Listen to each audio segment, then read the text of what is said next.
Hello guys, welcome to our channel. आज हम class 11th के बायोलॉजी का चैप्टर लोकोमोशन एंड मूवमेंट का लेक्चर नंबर 6 करने जा रहे हैं, जहां पर हम आज जॉइंट्स एंड डिसऑर्डर को पढ़ेंगे। लेकिन उसके पहले लेक्चर नंबर 5 के अंदर हमने क्या पढ़ा था, एक बारी हम वो रिवाइज करेंगे। तो वहां पर हमने चालू किया था वर्टेब्रल कॉलम से, जिसमें हमने कहा था कि जो हमारे वर्टेब्रल कॉलम्स होते हैं उसमें क्या होता है कि टोटल हमारी कितनी हड्डियां होती हैं।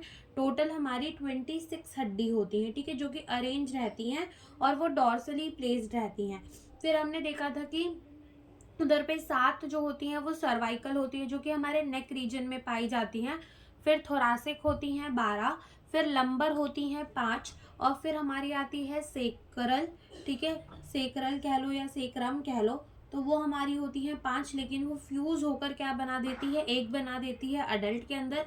और ऐसे ही कॉक्सीजील होती है जो कि 4 होती है, लेकिन वो फ्यूज होकर अडल्ट के अंदर कितनी बन जाती है, एक बन जाती है, ठीक है। तो ये हमने देखा था। फिर हमने कहा था कि जो हमारी हर एक वर्टेब्रे होती है ना, उसके बीच में एक हॉलो पोर्शन होता है जिसे हम कहते हैं न्यूरल कैनाल, जहाँ पर से स्पाइनल कॉर्ड जो है वो पास करती है।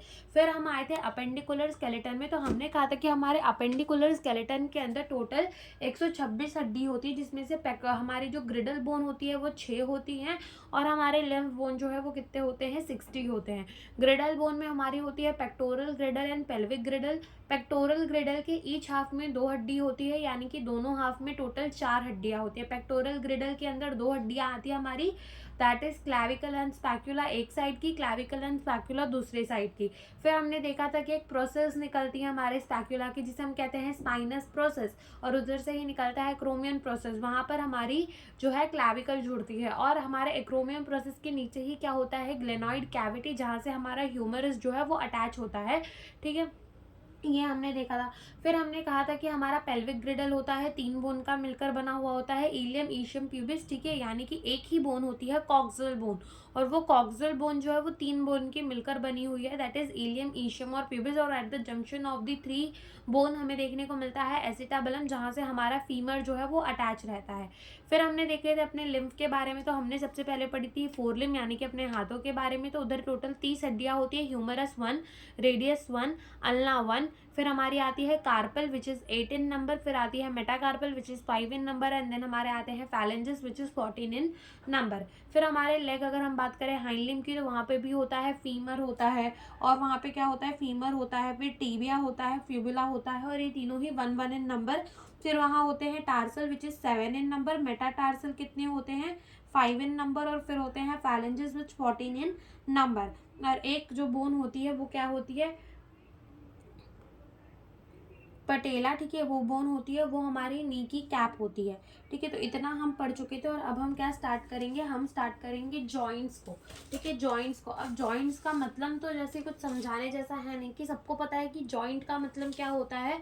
जॉइंट का मतलब होता है कि जहाँ पर हमारी बोन एक दूसरे से जुड़ रही है या फिर कार्टिलेज से जुड़ रही है, तो वो जॉइंट है। जॉइंट का मतलब तो कॉमनली हम देखते हैं ना कि ये जॉइंट है, जॉइंट है, जॉइंट है। तो जॉइंट क्या होता है, जहाँ पर हमारी बोन एक दूसरे से जुड़ रही हो, एक दूसरे के कांटेक्ट में आ रही हो, वही क्या होता है, जॉइंट होता है। तो लिखेंगे कि ये जॉइंट क्या होता है, point of contact, point of contact between bone.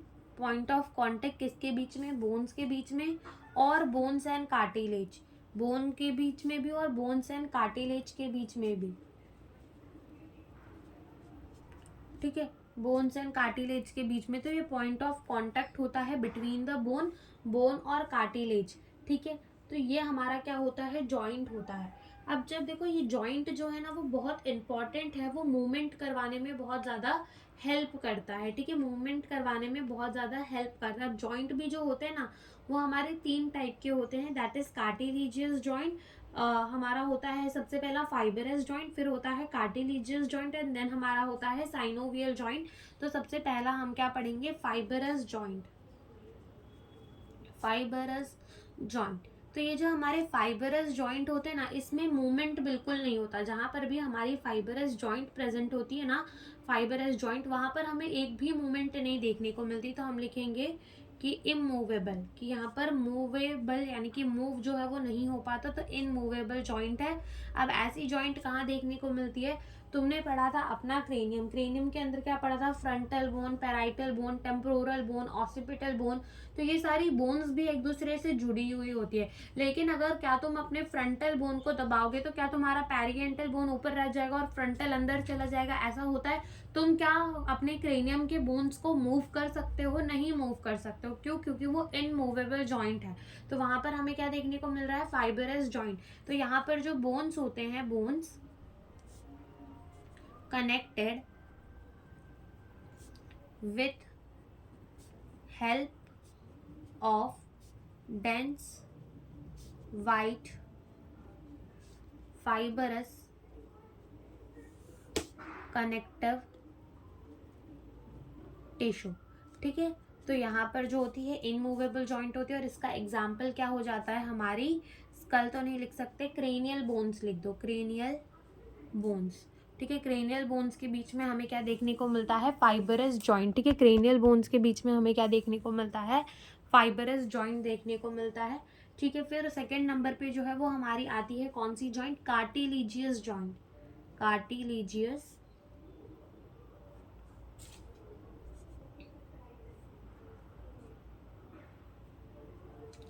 कार्टिलीजियस joint. अब ये कार्टिलीजियस जॉइंट जो होती है वहां पर कार्टिलेज प्रेजेंट होता है, स्लाइटली मूवेबल जॉइंट होती है।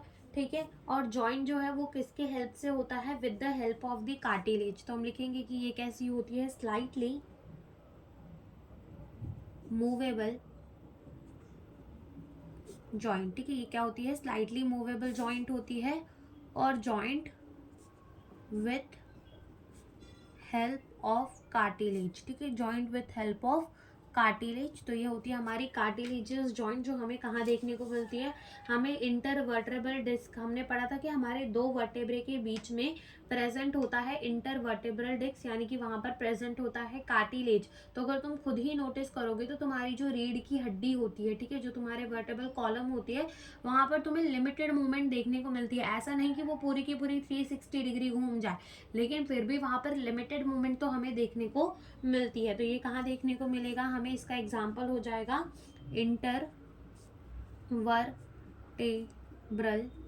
डिस्क। ठीक है, इंटरवर्टेब्रल डिस्क हो जाएगा। और उसके बाद यहाँ पर अगर तुमने देखा होगा कि जो हमारी रिब्स होती हैं वो किससे अटैच होती है, स्टर्नम से, with the help of the हेलाइन cartilage. तो वहां पर भी क्या है, कार्टिलीजियस जॉइंट। ठीक है, तो यहाँ पर हम लिखेंगे ribs connected to sternum with the help of हेलाइन cartilage. तो वो हमारी कौन सी जॉइंट हो जाएगी, कार्टिलीजियस जॉइंट। अब थर्ड टाइप ऑफ जॉइंट जो आती है वो आती है हमारी साइनोवियल जॉइंट, साइनोवियल जॉइंट। अब ये जो साइनोवियल जॉइंट होती है ना हमारी, यहाँ पर क्या होता है, यहाँ पर देखो, जैसे मान लो ये एक हड्डी है हमारी, ठीक है, मान लो ये क्या है, एक हड्डी है, और ये हमने क्या बना दी, दूसरी कोई हड्डी बना दी। ठीक है, ये मान लो दो हड्डियां हैं, इनके ऊपर क्या प्रेजेंट होता है, हड्डियों के ऊपर प्रेजेंट होता है थोड़ा थोड़ा सा कार्टिलेज। ठीक है, और यहाँ पर ये हड्डियां जो है एक दूसरे से क्या है, कनेक्टेड है।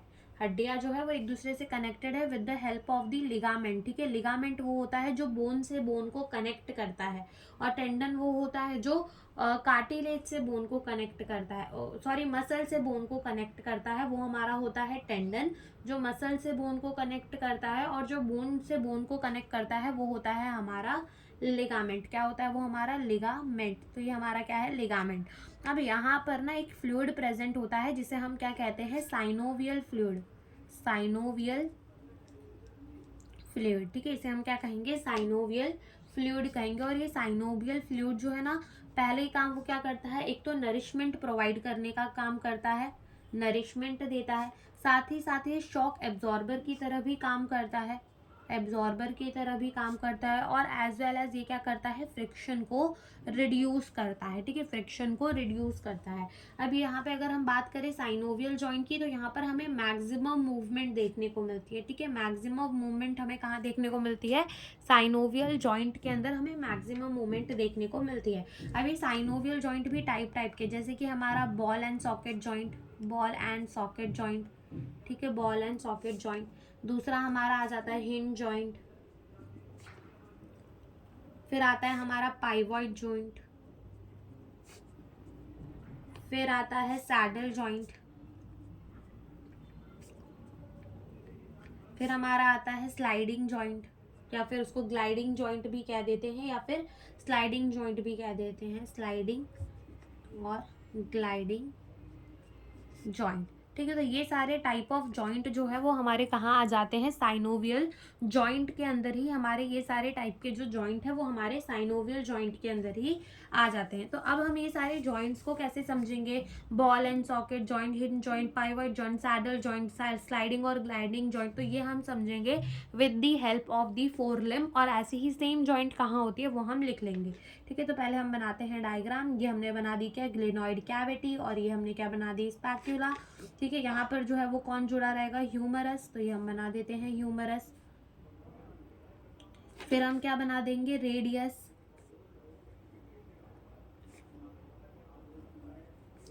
ये हमने क्या बना दी, अल्ना। फिर यहाँ पे होंगे हमारे 8 कार्पल, फिर 5 हमारे क्या होंगे, मेटाकार्पल, 2 3 4 और ये 5 क्या बना दिए, मेटाकार्पल। और उसके बाद हमारे फैलेंजेस 2 यहाँ होते हैं और बाकी सब में 3 तो ये हमारी हाथ की हड्डी हो गई, दैट इज फोर लिम्ब की। अब सबसे पहले अगर तुम यहाँ देखो तो यहाँ पर जो जॉइंट प्रेजेंट होता है उसे हम कहते हैं बॉल एंड सॉकेट जॉइंट।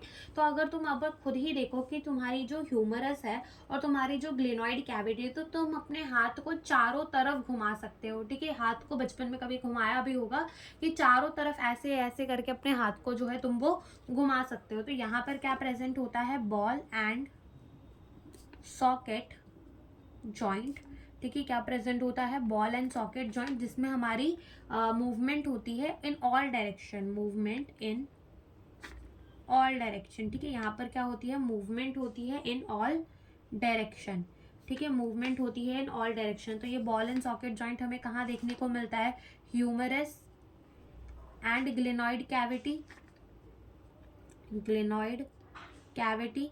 और साथ ही साथ पैर में भी सेम जगह पर, यानी कि हमें देखने को मिलता है बिटवीन द फीमर एंड अपना एसिटाबुलम, एसिटाब्यूलम। ठीक है, यहाँ पर भी हमें क्या देखने को मिलता है, बॉल एंड सॉकेट जॉइंट।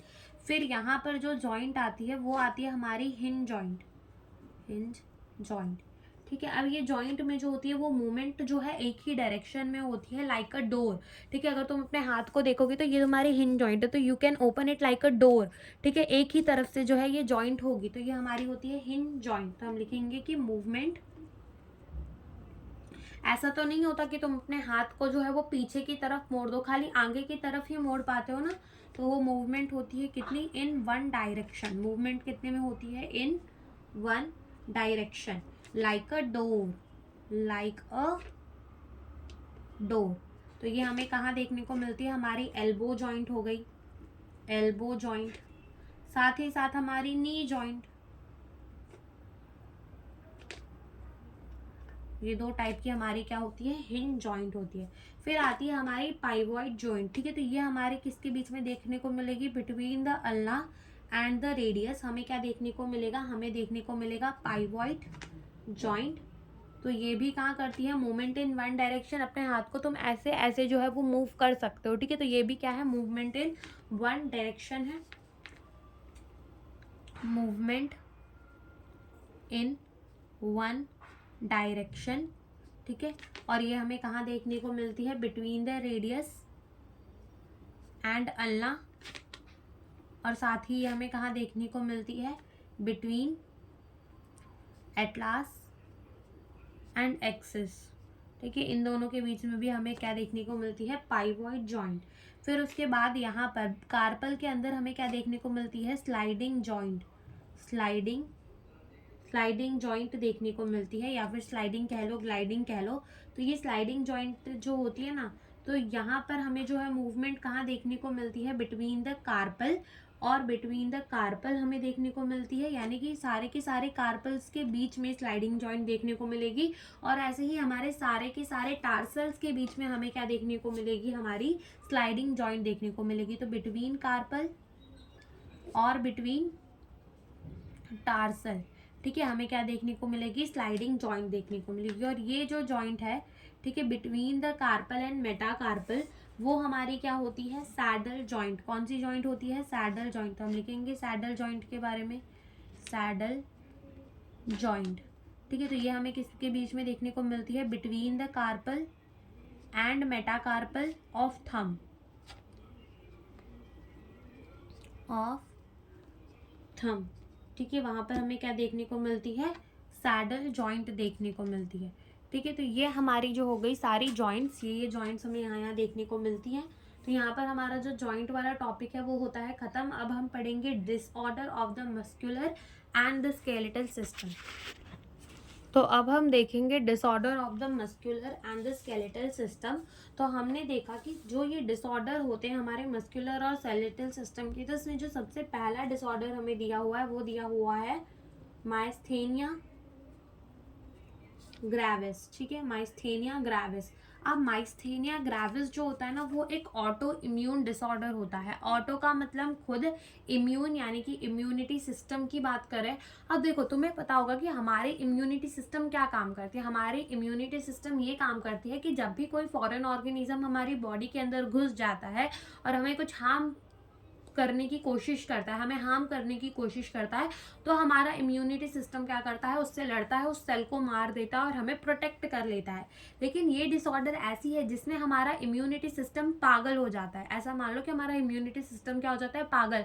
वो हमारे बॉडी के सेल्स को ही फॉरेन सेल मारने लगता है और उन्हें मारने लग जाता है, यानी उन्हीं को जो है अटैक करने लगता है, हमारे सेल्फ सेल को, हमारे बॉडी के ही सेल को अटैक करने लग जाता है। तो इसको हम कहते हैं ऑटो इम्यून डिसऑर्डर, ठीक है। तो माइस्थेनिया ग्रेविस जो है वो क्या है, एक ऑटो इम्यून डिसऑर्डर। क्या है, ऑटो इम्यून डिसऑर्डर, यानी कि इसका मतलब क्या होता है, इम्यून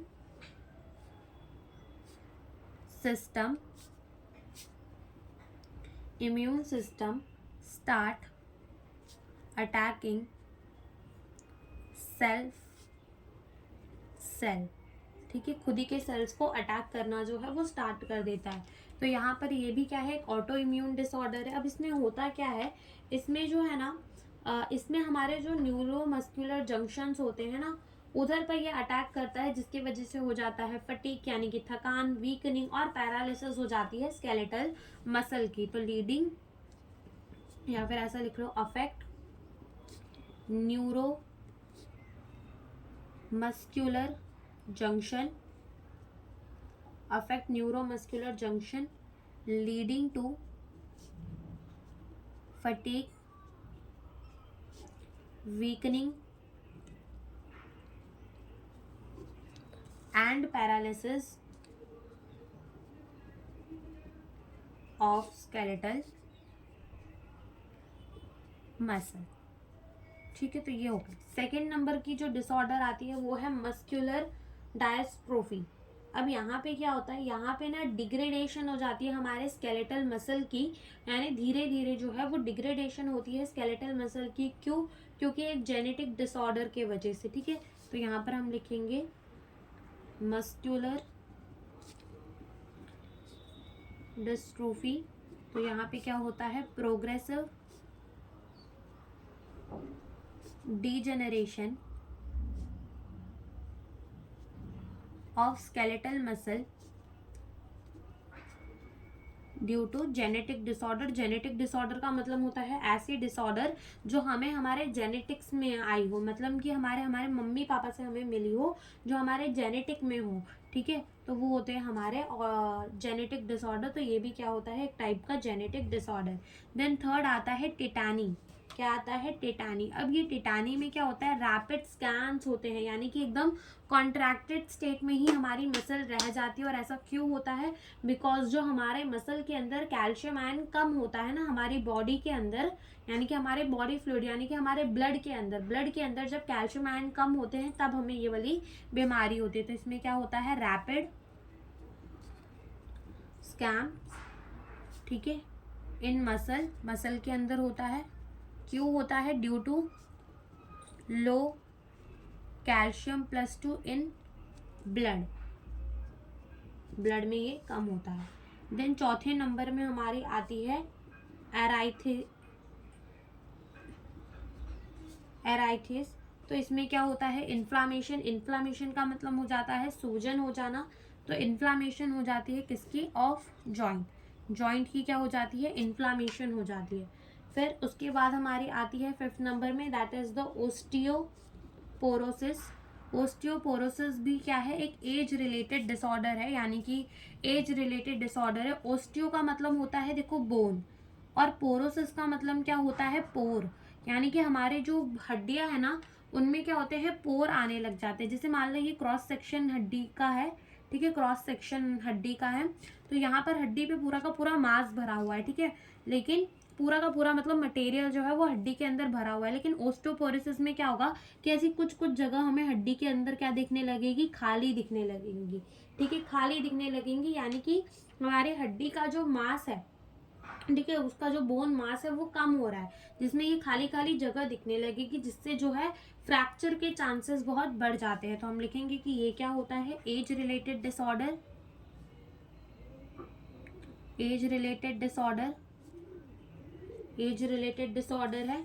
इसमें क्या होता है, decrease bone mass, decrease bone mass कम हो जाता है, और इंक्रीज चांसेस ऑफ फ्रैक्चर, ठीक है, फ्रैक्चर के जो चांसेस है वो बहुत ज़्यादा बढ़ जाते हैं। और इसका कारण क्या है, एस्ट्रोजन की कमी हो जाना ही इसका मेन कारण होता है। तो decrease level of oestrogen is cause.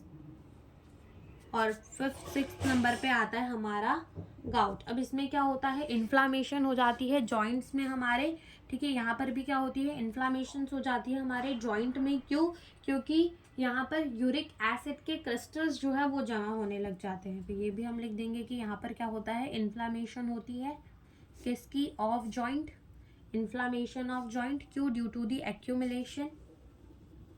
Accumulation of uric acid crystal, ठीक है, यूरिक एसिड क्रिस्टल के एक्यूमुलेशन की वजह से क्या हो जाने लगती है, इन्फ्लामेशन हो जाने लगती है। तो यहाँ पर हमारा ये चैप्टर होता है खत्म, ठीक है। अब इस चैप्टर के अंदर हमने क्या क्या पढ़ा एक बार ही हम वो देख लेते हैं। तो हमने इस चैप्टर के अंदर सबसे पहले इंट्रोडक्शन लिया था, जहाँ पर हमने बताया था लोकोमोशन क्या होता है, मूवमेंट क्या होता है, हमारा हाइड्रा कैसे समरसॉल्ट करता है, ठीक है, सारे लोकोमोशन जो है वो मूवमेंट होते हैं, लेकिन हर एक मूवमेंट लोकोमोशन नहीं होता।